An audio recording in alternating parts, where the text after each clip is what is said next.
બેઠ્યો હો જોયેલ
में अभी अपन सभी म्यूजियम में खड़े हैं। म्यूजियम से 5 किलोमीटर के एरिया में युद्ध लड़ा गया था। म्यूजियम के अलावा हल्दी घाटी युद्ध से कनेक्ट 4 टूरिस्ट पॉइंट है। चेतक घोड़े की समाधि, हल्दी घाटी, साईबाग एंड रथकलाई, ये 4 पॉइंट आपको ऑन रोड रास्ते में देखने मिलेगा। पूरा म्यूजियम विजिट करने के बाद आप म्यूजियम से नाथद्वारा की तरफ जाओगे, 5 किलोमीटर के अंदर भी मिलेगा ये पॉइंट। कुछ जानकारी आपको इस लिंक पे मिलेगी और हल्दी घाटी युद्ध की विस्तृत जानकारी अंदर एक मूवी बताएंगे आपको, 10 मिनट की पिक्चर है, वहाँ पे करने के लिए उन्होंने अपना सब कुछ न्योछावर कर दिया। 18 जून 1576 ईस्वी को हल्दी घाटी का घमासान युद्ध हुआ था। ये युद्ध केवल एक दिन का था, जो मेवाड़ के राजा महाराणा प्रताप एवं मुगल अकबर की सेना के मध्य हुआ था। इस युद्ध में अकबर स्वयं नहीं आए थे। उन्होंने आमेर जयपुर के राजा मानसिंह को अपना सेनापति बनाकर भेजा था। हल्दी घाटी घोड़े चेतक को दफनाया गया था। इस दर्रे की विशेषता है कि यहाँ की प्राकृतिक मिट्टी व पत्थरों का रंग हल्दी जैसे पीले रंग का है। इस दर्रे के चारों तरफ महाराणा प्रताप की भील आदिवासी सेना राणा पूंजा के नेतृत्व में तैनात थी। ये सेना तीर, भाले, पत्थर चलाने में कुशल थी। यहाँ से 1 किलोमीटर की था। मुगल सेना 18 जून 1576 ईस्वी को प्रातः सूर्योदय के साथ मेवाड़ की राजधानी गोविंदा की तरफ आगे बढ़ने लगी तो उन पर महाराणा प्रताप की सेनाओं ने आक्रमण किया और उनसे गुरिल्ला पद्धति से युद्ध किया। ये आक्रमण इतना तेज था कि जिससे मुगल सेना में भगदड़ मच गई। महाराणा प्रताप की सेनाओं ने मुगल सेना को यहाँ से 3 किलोमीटर दूर पीछे समतल क्षेत्र में, जहाँ भी खम्भों बनास नदी के पास समतल मैदान में 7 घंटे का भयानक युद्ध हुआ। इस युद्ध में दोनों पक्षों से कुल 18,000 सैनिक मारे गए। जब ये युद्ध समाप्त हुआ तो वहां पर मानसूनी बरसात हुई और वहां पर कटी हुई लाशें और खून ने पानी में मिलकर एक तलाई का रूप ले लिया। इतिहासकारों ने इस तलाई को रक्त तलाई का नाम दिया। इस युद्ध में ग्वालियर का एक पूरा राज परिवार, जिसमें राजा रामशाह तंवर और उनके दोनों पुत्र थे, शहीद हो गया। यहीं पर एक बगीचा बनाया हुआ है और जो इस युद्ध में शहीद हुए थे उनके स्मारक इसी बाग में बने हुए हैं। इस लड़ाई की विस्तृत जानकारी आपको एक फिल्म के द्वारा दी जाएगी। आप जब इस कक्ष में सब कुछ देख चुके होंगे तब ये फिल्म और लाइट व साउंड शो शुरू होंगे। तब तक के लिए धन्यवाद।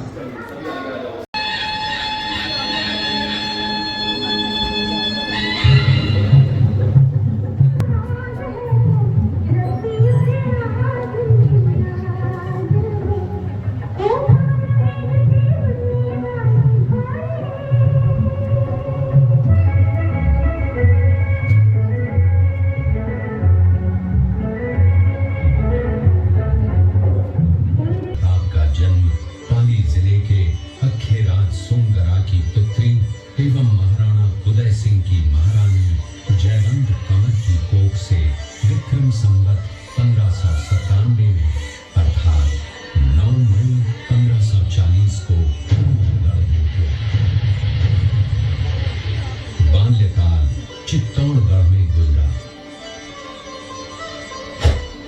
सन 1567 में अकबर ने जब चित्तौड़गढ़ पर आक्रमण किया तो मेवाड़ के प्रमुख सरदारों और सेना नायकों के आग्रह पर महाराणा उदय सिंह ने चित्तौड़गढ़ छोड़ दिया।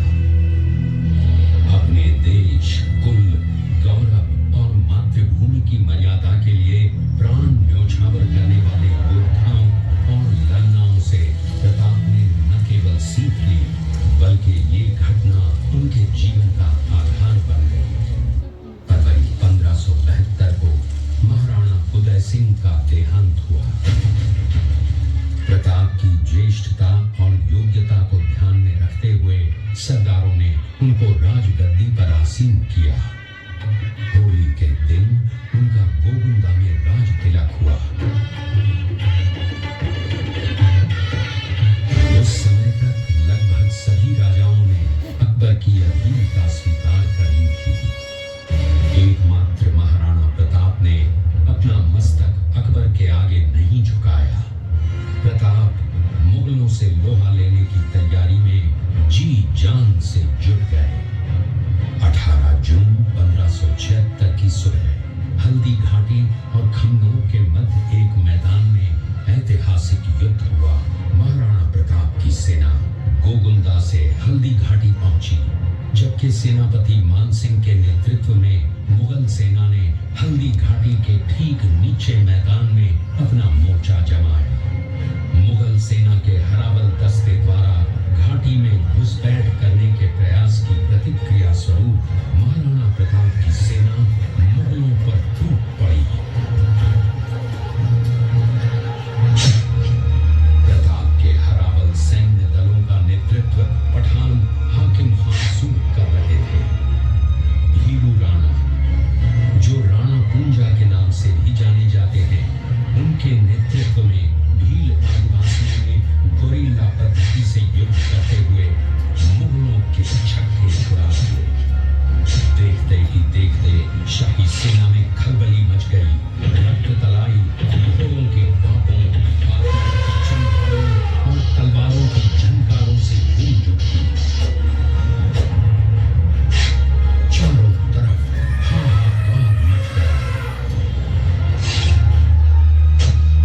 युद्ध का घटनाक्रम अचानक उस समय बदल गया जब प्रताप ने अपने घोड़े चेतक को एड़ लगाकर मानसिंह के हाथी पर चढ़ा दिया और उस पर भाले से भरपूर वार किया।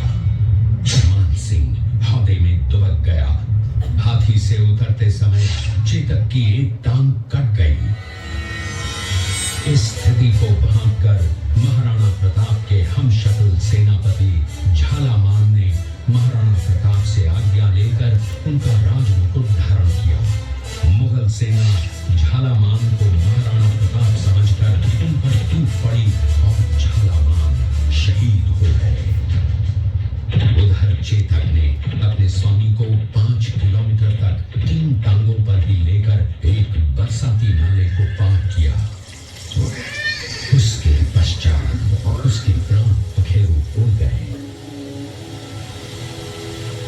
इस युद्ध से महाराणा प्रताप के मन पर गहरा प्रभाव पड़ा। परिणाम स्वरूप उन्होंने मुगलों पर विजय प्राप्त करने तक राजसी ठाट बाट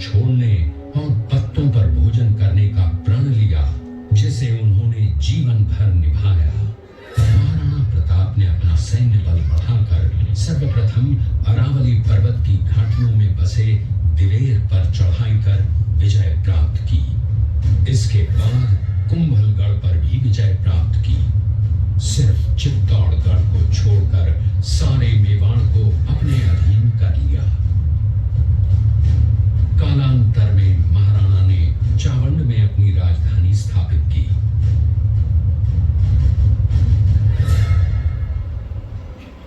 19 जनवरी 1597 को राणा प्रताप ने मात्र 57 वर्ष की आयु में इस संसार से प्रयाण किया।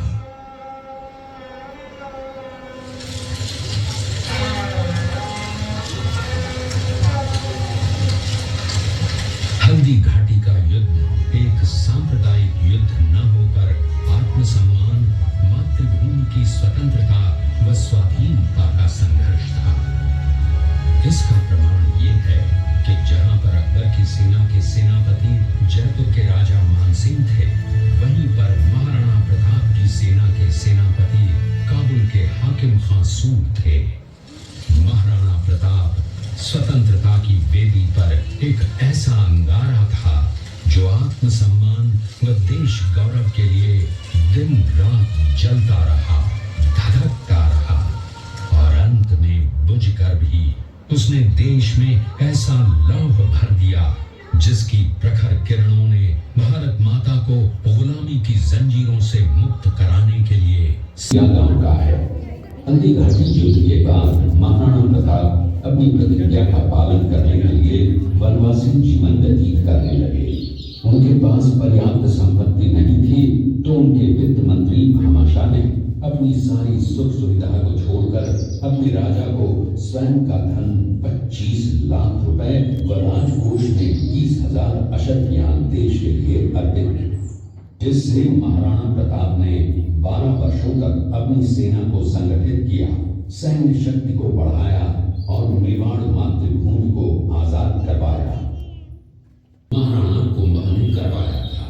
इस किले के अंदर 9 मई 1540 ईस्वी में महाराणा प्रताप का जन्म हुआ था। इस किले की ऊंचाई समुद्र तल से 3568 फीट की है। इस किले की दीवार 36 किलोमीटर तक फैली हुई है। इस दीवार का नाम ग्रेट वॉल ऑफ चाइना के बाद द्वितीय पायदान पर दर्ज है। इस किले के अंदर 360 प्राचीन मंदिर हैं। उन मंदिरों में से जग प्रसिद्ध महादेव का मंदिर सबसे प्राचीन है। कुंभलगढ़ किला यहाँ से 65 किलोमीटर की दूरी पर है। कृपया मेवाड़ की प्राचीन राजधानी चित्तौड़गढ़ का है। इसी किले के अंदर महाराणा प्रताप का बचपन बीता था। इस किले की तलहटियों में महाराणा प्रताप ने अपने गुरु से शिक्षा प्राप्त की थी। ये किला 12 वर्ग किलोमीटर में फैला हुआ है। इस किले पर जब भी विदेशी आक्रांताओं ने आक्रमण किया और उस आक्रमण में कोई भी राजा व सैनिक वीर गति को प्राप्त कर लेते तो उनकी पत्नियां वीरांगनाएं अपने सतीत्व की रक्षा करने के लिए जलती हुई अग्नि में कूद प्राणों को त्याग देती थी, जिसे हम जौहर कहते हैं। चित्तौड़गढ़ में 3 मुख्य बड़े जौहर हुए थे। प्रथम जौहर 1303 ईस्वी में रानी पद्मिनी ने 16,000 स्त्रियों वीरांगनाओं के साथ जौहर किया था, सिर्फ अल्लाउद्दीन खिलजी के कारण। दूसरा जौहर 1535 ईस्वी में गुजरात के शासक बहादुर शाह के आक्रमण के कारण रानी कर्मावती ने वीरांगनाओं के साथ किया। और तीसरा जौहर 1568 ईस्वी में जब अकबर ने चित्तौड़गढ़ पर आक्रमण किया, उसी समय रानी फूलकुमरी ने 60,000 वीरांगनाओं के साथ जौहर किया। फिर भी अकबर का मन नहीं भरा और अंत में हजारों आम लोगों का कत्लेआम करवाकर उन्हें मौत के घाट उतारा गया।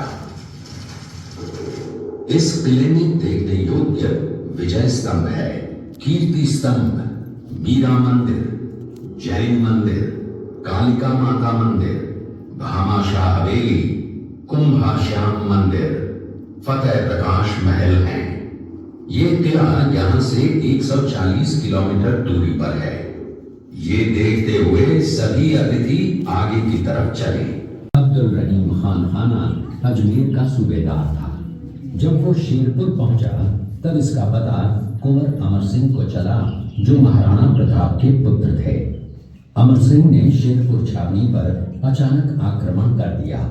उत्साह कर गया। तब अमर सिंह पर महाराणा प्रताप क्रोधित हुए और कहा, जहां से इस नारी को बंदी बनाकर लाए हो, इसे पुनः ससम्मान लौटा कराओ। महाराणा प्रताप ने कहा, हमें नारी से कोई दुश्मनी नहीं है, हमें तो देश विद्रोहियों से दुश्मनी है, जिन्होंने चारों तरफ आतंक फैलाया है। महाराणा प्रताप के आदेश का पालन करते हुए कुंवर अमर सिंह ने उस मुगल नारी को ससम्मान छावनी तक पहुंचाया। लड़का दृश्य देखा, उसी किले के अंदर की ये घटना है। मेवाड़ की एक ऐसी मां थी जिसने अपने पुत्र का बलिदान देकर राजवंश की रक्षा की थी। नरभक्षी बाघ का आतंक छाया हुआ था। महाराणा प्रताप ने उस बाघ का शिकार कर उस बाघ को मार डाला। ये दृश्य में देखिए महाराणा प्रताप अपनी प्रतिज्ञा का पालन करते हुए। महाराणा प्रताप ने प्रतिज्ञा की थी कि जब तक अपनी मातृभूमि को शत्रुओं से मुक्त नहीं करा लेता, तब तक न तो मैं महलों में रहूंगा, न किसी धातु के पात्र में भोजन करूंगा, न किसी गद्दी के बिछौने पर सोऊंगा। दृश्य महाराणा प्रताप और सुविख्यात स्वामी भक्त घोड़े चेतक के अंतिम मिलन का है। हल्दी घाटी युद्ध के बाद चेतक घोड़े ने 22 फीट के एक बरसाती नाले को पार किया। ये उसी समय का